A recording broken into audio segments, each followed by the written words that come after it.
میرے نبی نے فرمایا مجلس میں بیٹھے ہوئے مسجد میں، کہا کہ یہ جو دروازہ ہے نا اس سے ایک جنتی آنے والا ہے۔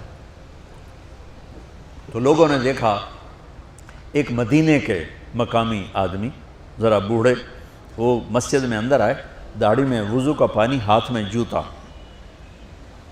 نماز میں شریک ہو گئے۔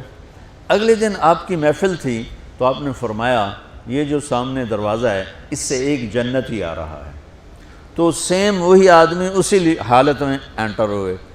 اگلے دن ہوا تو آپ نے کہا اس دروازے سے جنتی آنے والا ہے، ٹھیک وہی آدمی اسی حالت میں انٹر۔ اس مجمع میں ایک صحابی بیٹھے ہیں، ان کا نام ہے عبداللہ بن عمرو۔ یہ 1,24,000 صحابہ میں ان کی ایک اسپیشلٹی ہے کہ یہ سب سے زیادہ عبادت کرتے تھے، سب سے اتنی عبادت کسی نے نہیں کی۔ ساری رات نفل پڑھتے تھے، سارے دن کا روزہ رکھتے تھے، اور دن رات میں ایک قرآن ختم کرتے تھے۔ کوئی ہمارے جیسا اول تو کر نہیں سکتا، کرے گا تو چوتھے دن پاگل ہو جائے گا، دماغ خشک ہو جائے گا، اور انہوں نے نبھا کے دکھایا۔ رات پوری تہجد، دن پورا روزہ، اور رات اور دن میں ایک ختم قرآن۔ اب ان کو خیال آیا کہ یہ بابا جی مجھ سے بھی زیادہ عبادت کرتے ہیں، جو ان کو یوں ڈائریکٹ جنت کی بشارت ملی اور مجھے نہیں ملی، تو میں دیکھتا ہوں یہ کون سی عبادت کرتے، کیا یہ ساری رات سجدے میں پڑے رہتے ہیں، رکوع میں کھڑے رہتے ہیں، قیام میں کھڑے رہتے ہیں، کیا کرتے ہیں؟ تو ان کے پاس پہنچ گئے، چاچا کوئی تھوڑا والد صاحب کی ناراضگی ہے، دور رہنا چاہتا ہوں، 2-3 دن ٹھہر جاؤں آپ کے پاس؟ ہاں ہاں ہاں بیٹا آ جاؤ آ جاؤ آ جاؤ۔ اب عشاء کی نماز کے فوراً بعد انہوں نے چادر اوپر لی اور چادر میں یوں سوراخ کیا اور یوں لیٹ کے دیکھنے لگے کہ اب یہ بزرگ کیا کرتے ہیں۔ بزرگ تشریف لائے، سرانے پہ سر رکھا، اللہم بسمک اموت و احیا، سونے کی دعا پڑھی، اور تھوڑی دیر بعد خراٹے آتے۔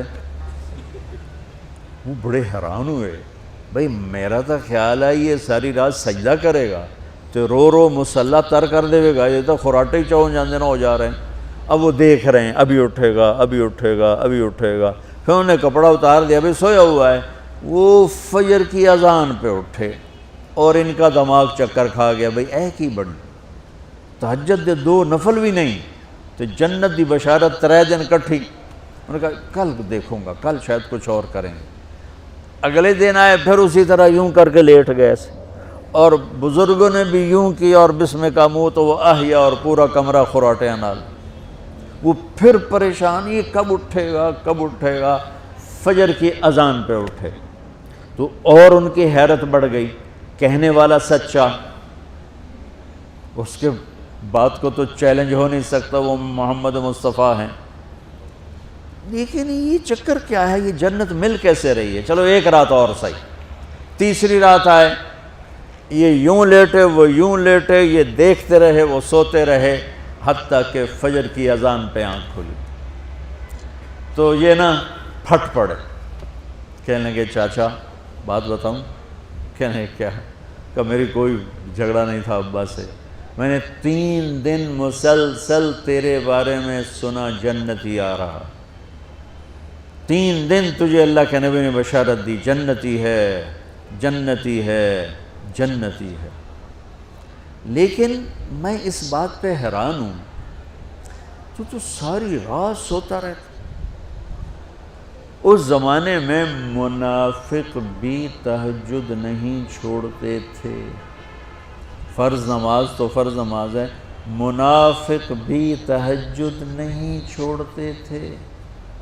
تو کہنے لگے کیا کرتے ہو؟ ساری رات تو سوتے گزار دیتے ہو، کیا کرتے ہو؟ کہنے لگے بھتیجے جو تو نے دیکھا ہے یہی کرتا ہوں۔ اب یہ پریشان ہے کہ اللہ کے نبی کی بات کو تو چیلنج ہو نہیں سکتا، اور جس کو بشارت دی ہے انہوں تے فٹ نظر نہیں آ رہی کہ کیسے تو نفل آج کہ نیک لوگ تہجد نہیں چھوڑتے۔ تو کہنے لگے اچھا چلو اللہ نے ایسا ہی، اللہ کی مرضی، اللہ کے نبی کی مرضی۔ یہ 4 قدم چلے تو آپ سننا، کہا بھتیجے ادھر آؤ، کہا بیٹا ادھر آؤ، آ گئے۔ کہنے لگے اب تو میں اصلی بات بتاؤں، اب تو میں اندر کی بات بتاؤں؟ انہوں نے کہا کیا ہے کیا ہے؟ اب وہ تیار ہو گئے کہ یہ کہیں گے میں 3 دن بیمار تھا اس لیے میں اٹھ نہیں سکا، ورنہ میں تو ساری رات سجدے میں گزارتا ہوں، میں تو ساری رات روتے روتے گزارتا ہوں، تو 3 دن میں بیمار تھا، میرے پیٹ میں درد تھا، میرے سر میں درد تھا، تو میں اٹھ نہیں سکا، ورنہ تو دیکھتا تو حیران ہو جاتا میری رات کیسے ہوتی۔ لہذا ہاں جی جی جی، تو کہنے لگے مجھے دیکھو، یہاں ہاتھ رکھا، کہا یہ جو دل ہے نا، دل، اس میں دنیا کی کسی انسان کی نفرت نہیں ہے، اور جب اللہ کسی کو کوئی رزق دیتا ہے تو مجھے کبھی حسد نہیں ہوا، مجھے خوشی ہوتی ہے۔ تو ان کی جو باڈی لینگویج تھی نا، حیرت میں ڈوب کے وہ کہتے ہیں ہاں بات ہے، سمجھ آ گئی، یہی سے۔ انہوں نے ایسا نہیں کیا، وہ کہنے لگے ہاذا ہوا، اچھلے اپنی جگہ سے، ہاذا ہوا، ای چاچا اب سمجھ میں آ گیا، سمجھ میں آ گیا، یہی ہے جو آپ کا سینہ اللہ نے پاک کر دیا ہے، اس پر آپ کو جنت ملی ہے۔ یہ صرف تہجد تے نفلاں تے انج سوکھی نہیں لبدی، یہ جو آپ کا سینہ پاک ہے۔ اب پہلی حدیث کے ساتھ جوڑو، میرے نبی نے فرمایا، میرے بیٹے انس، میری ایک عظیم الشان سنت ہے کہ اپنے دل کو دنیا کے انسانوں سے، میرے بچوں سنو، یہ نہیں فرمایا مسلمانوں سے دل صاف رکھ، فرمایا پوری دنیا کے انسانوں سے دل صاف رکھو۔ یہ بچیاں کر لیں، آپ کر لو، میں کر لوں، یہ تمہارے استاد کر لیں، کوئی کر لے، میرے رب کی قسم بڑے بڑے عبادت گزار ان کی پرواز کو نہیں پکڑ سکے، بڑے بڑے سجدہ کرنے والے اور رکوع کرنے والے نفلی ان کی پرواز تک نہیں پہنچ سکتے۔ ایک اس وجہ سے کہ یہ عظیم الشان سنت ہے، ایک اس وجہ سے کہ اس کے کرنے والے بڑے تھوڑے ہیں، ایک اس وجہ سے کہ یہ مشکل بہت ہے کہ آدمی کو خود ذبح ہونا پڑتا ہے تب جا کر یہ چیز ہاتھ میں آتی۔